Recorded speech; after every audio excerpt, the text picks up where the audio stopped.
Yes. So we know that current state of development in terms of applying or using AI in negotiations sort of is at a crossroads, or maybe these are two parallel paths. Yes, one path is the assistance path. Yes, where it's the human that calls the shots, controls the negotiation process, and ultimately conducts it. Yes, and AI's objective is to support this process.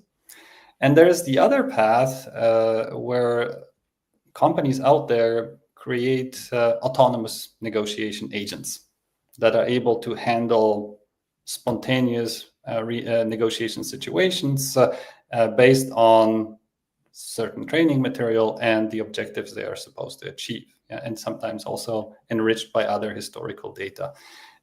Which of these two paths, Yadvinder, is the one that you find more appealing?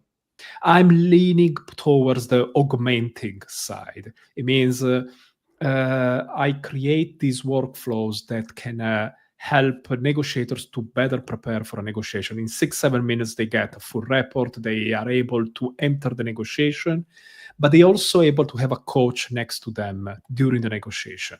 But the negotiation itself is conducted by the human. So it's a human AI combination that I find, as of today, is the strongest. There are different theories about the AI, generative AI, large language models. And one thing that I find really, really relevant is the theory of some scholars that are saying that large language models, as of today, that are predictors, will not lead to general intelligence, as everybody's hoping, and maybe Sam Altman and others are hoping. So as of today, we still need humans. And I really like that side of the theory. I'm not really sure if it's true or not, but based on my limited experience and my limited knowledge on AI, I think gearing towards the augmenting side is the path I would like to pursue. And this is what I'm pursuing. Even though I'm very, very interested in autonomous AIs negotiating by themselves, because it is fascinating. It is fascinating, for sure. So let's start with those assistant systems. I know that many companies out there are building those, and you've built yours combined with an extended workflow, right from analyzing personal profile of the negotiation partners all the way to suggesting negotiation strategies to best deal or that best match that type of profile and that type of partner and the type of setting. And I was wondering, in terms of the support systems, yes, what is your experience?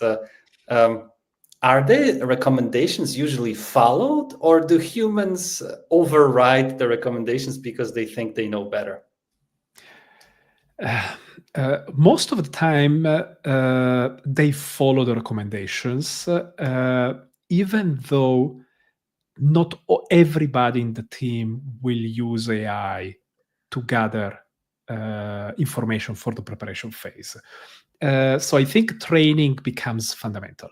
A lot of people are in some way rejecting AI because of different reasons.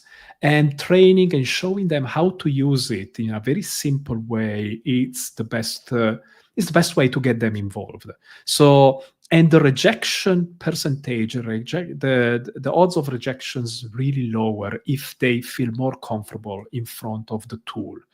So making it very easy to understand, giving them step-by-step instructions so they become more comfortable, is very, very important. And for example, I recently worked with a company where sales teams were not getting margins. The margins were decreasing because price was getting the real issue.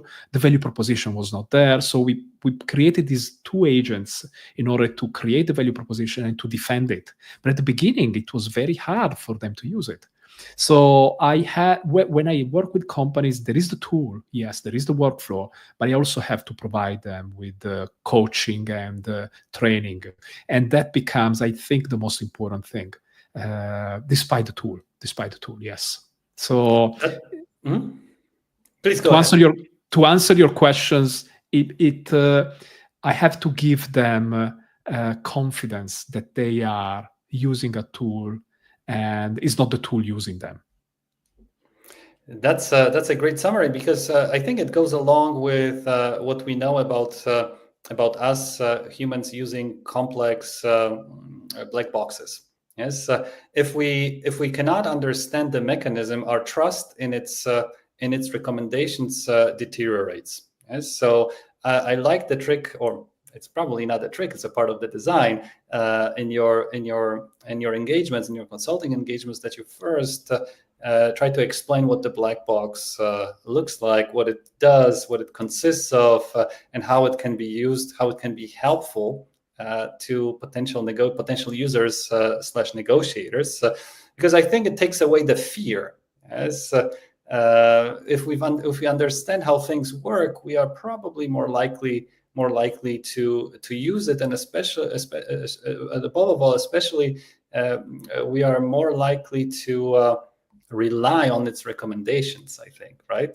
That's probably the core, I can imagine, right? To reduce to increase trust in the recommendations by helping users understand its complexity. I completely agree with you. There are two reasons for that. First of all, AI adoption is change management at the end, if you think of it. Second, because I deal mostly with European companies, Europe is getting older and older. And so I think there is also more resistance to change because we're getting older. And I think these two reasons combined require much more careful focus on how to reduce the barrier. Yes, we've tested the assistant systems in our negotiation competition a few years ago, provided by an Australian AI startup called Uncapped, and we've noticed that indeed not every human negotiator took advantage of free help that was offered by the AI systems, and some of them simply said, "Well, I'm fine. Yes, I'm an expert. I'm a negotiator. I'm here to compete. I'm here to test myself. So I do not really need any support from a machine that I don't understand."